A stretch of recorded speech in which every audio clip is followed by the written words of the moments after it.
So speech two is a speech of praise, and we want to discuss this under the general concept of a special occasion speech.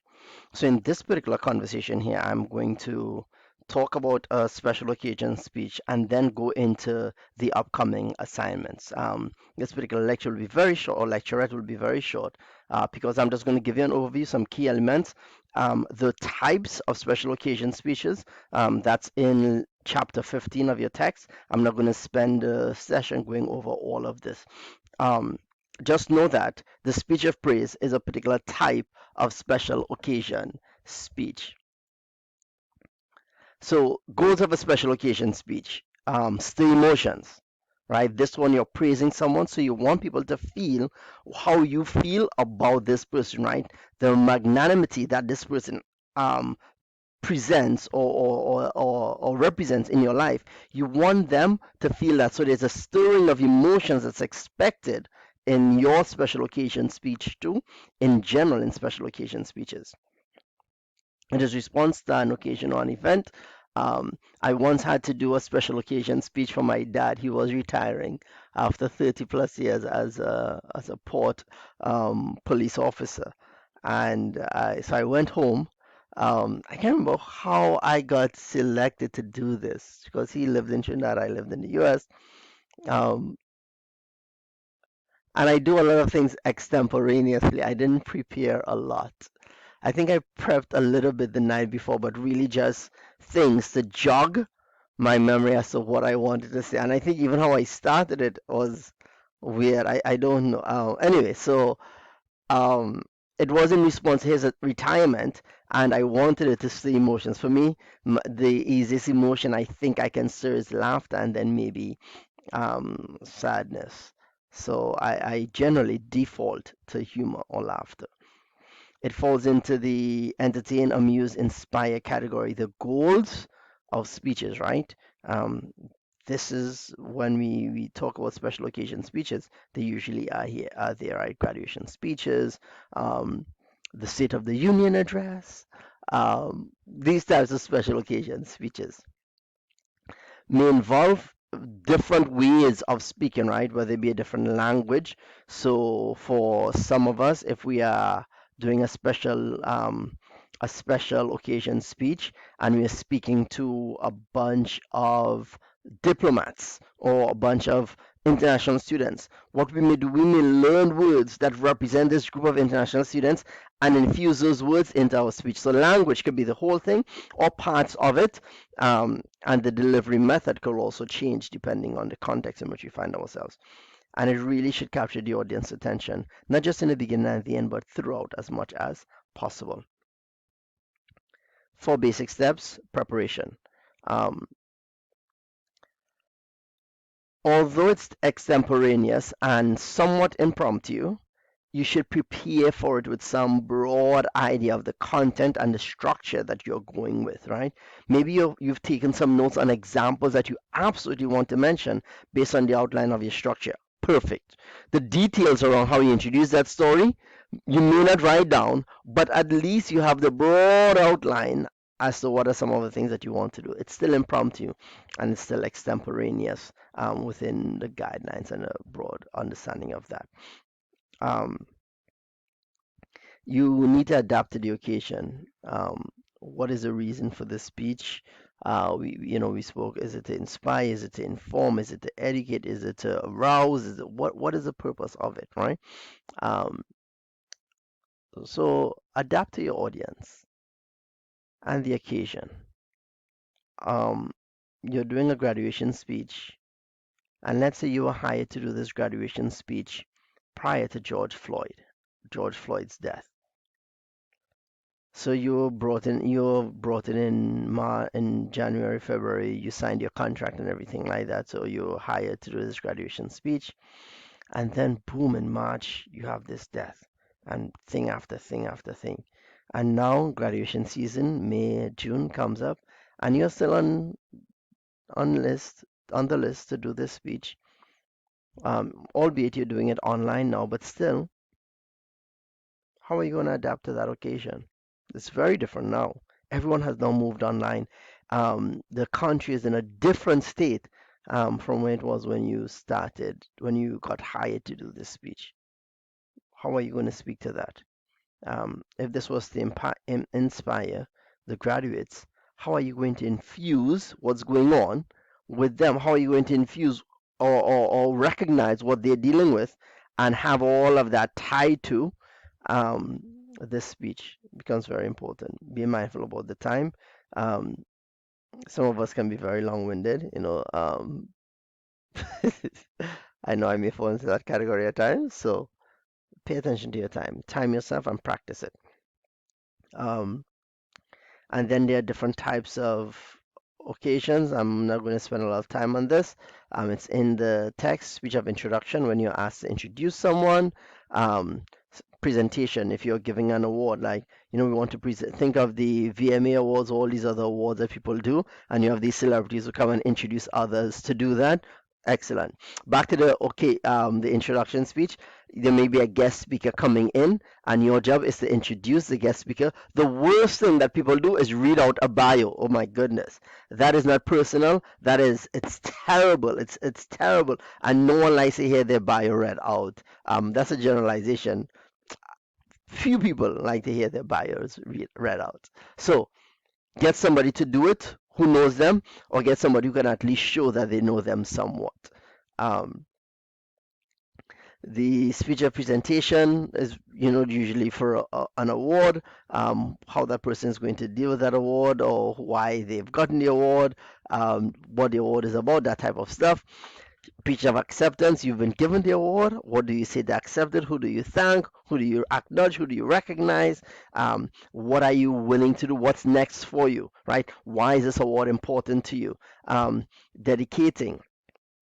And this is one of those inspiring speech, right? When we've done this, and this is the outcome of the work that we've done. Um, this is what it symbolizes for this group. This is what it symbolizes for this community. This is what it symbolizes for this space. And what is the significance of it, and where do we go from here, right? Very key things there. A toast, congratulations, brief, approach, sensitive.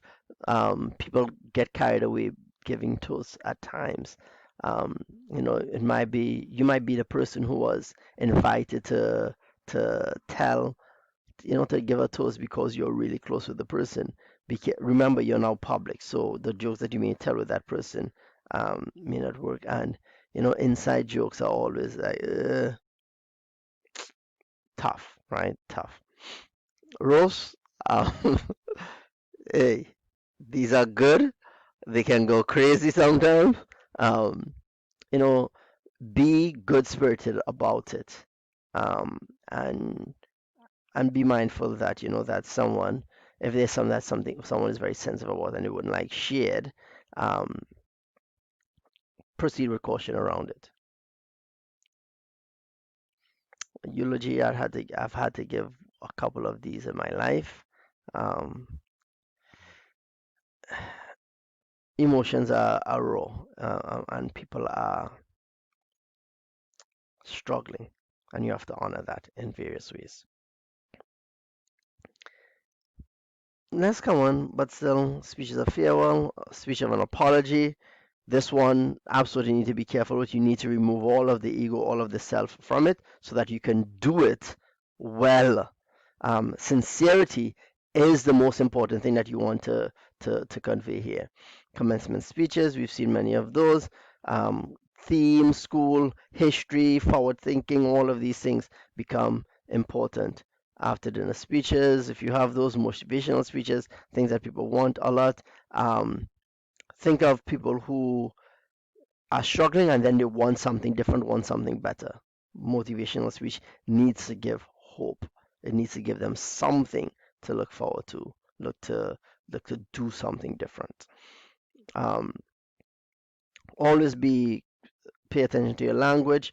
Um, in chapter 10, we'll discuss some of the rhetorical techniques, you know, like asking questions and then pausing, and all of these types of things work here. Um, your language choice is important. Use words that make them think about the feelings that they're having in a real way. Um, practice your length, your intonation, eye contact, when you're going to tell jokes, not going to tell jokes. All these things are things about special occasion speeches. So you have a few assignments coming up. I want to put this in context of where we are.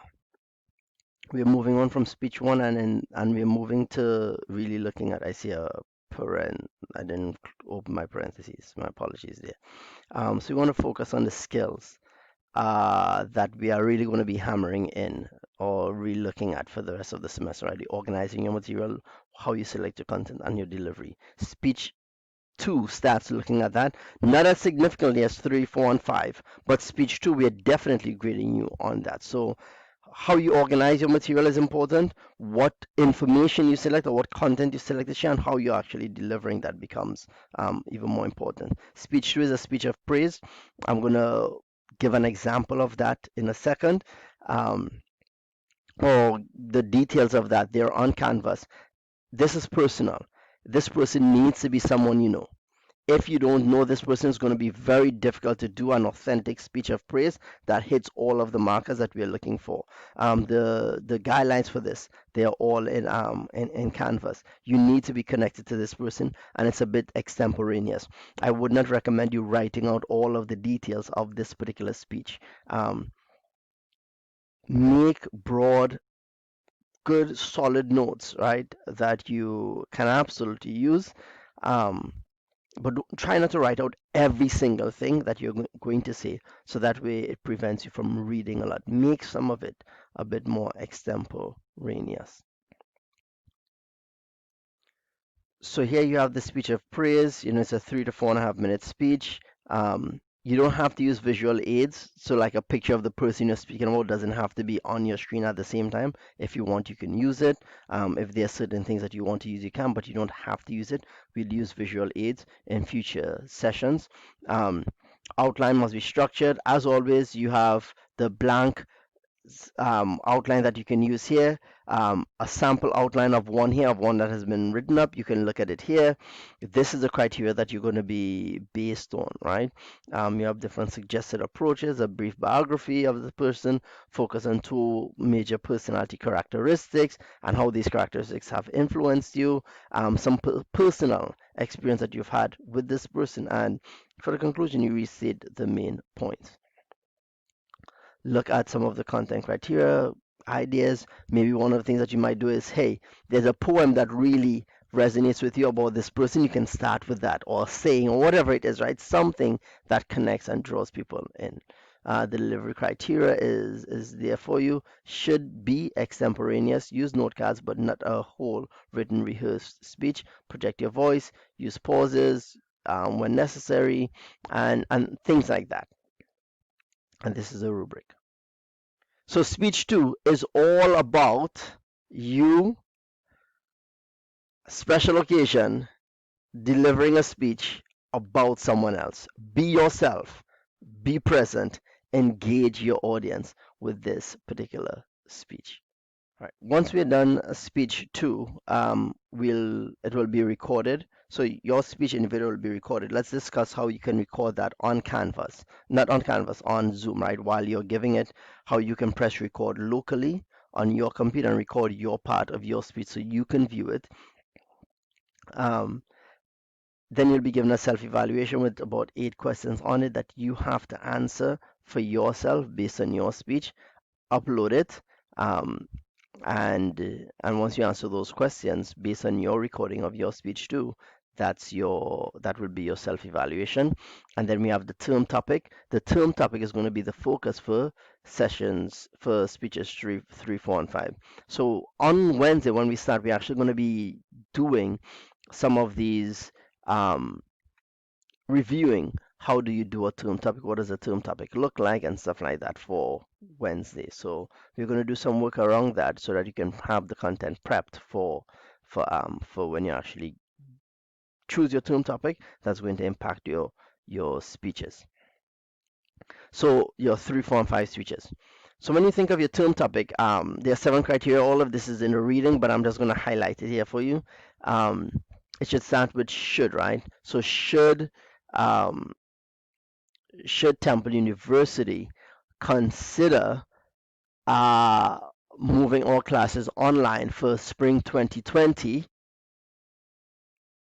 now, or something like that, right? Um, should the administration of Temple University make the announcement to move all classes online for spring 2021, not 2020, 2021? Uh, Keep that example in mind, and you'll see how that example ties into all of the others, right? Current or future disagreement. There's disagreement around whether or not classes should be online at all, right? All, and let's say, should Temple University administration move all undergrad classes online for spring 2020? Address an existing or potential disagreement on public policy. There's existing and future disagreement on that particular policy. There's disagreement on fall right now, and we're in the middle of it, right? You saw that change come out last night. Matter of public concern and decision making. Is having online classes at Temple University a matter of public concern? Absolutely, it is. Does Temple have to make decisions around it? Absolutely, it does. It made a decision to start classes in a hybrid format, and then yesterday, Sunday, it made a decision to postpone those classes for 2 weeks. In 2 weeks, other decisions might come out. There should be a locus of power, meaning someone who has the ability to enforce a change or create a change. Temple University administration can make changes. Course of action or behavior change, moving from online to in person, is a clear course of action and a clear behavior change that you can absolutely tap into with that example I gave. Controversial, a challenge for some. Having online classes for all undergrad students, is it controversial? Absolutely, right? You're talking about, is there going to be a reduction in tuition? Yes or no? Are we going to get back some of our money? Yes or no? Is the quality going to be the same? Who's going to be doing it? What is it going to be, pass fail, or are we still going to be given all of the regular letter grade system? What is going on with this? So controversial, absolutely. Your interest is important. So is this something that you're interested in as a student? You better be, right? So your interest is important as a student. Not the key factor, an important factor, right? There are other things that are also being looked at. One of the more important factors, absolutely. If you're not interested in it, you won't be. It won't be a very good speech. And actually, I would say one of the most interesting, one of the most important factors in it. So these are the assignments that you have coming up. Speech 2, speech of praise, look at Canvas, self-evaluation. There's some stuff there on Canvas for it, and your term topic. All of these assignments already posted that you can start reviewing. Bring your questions to class.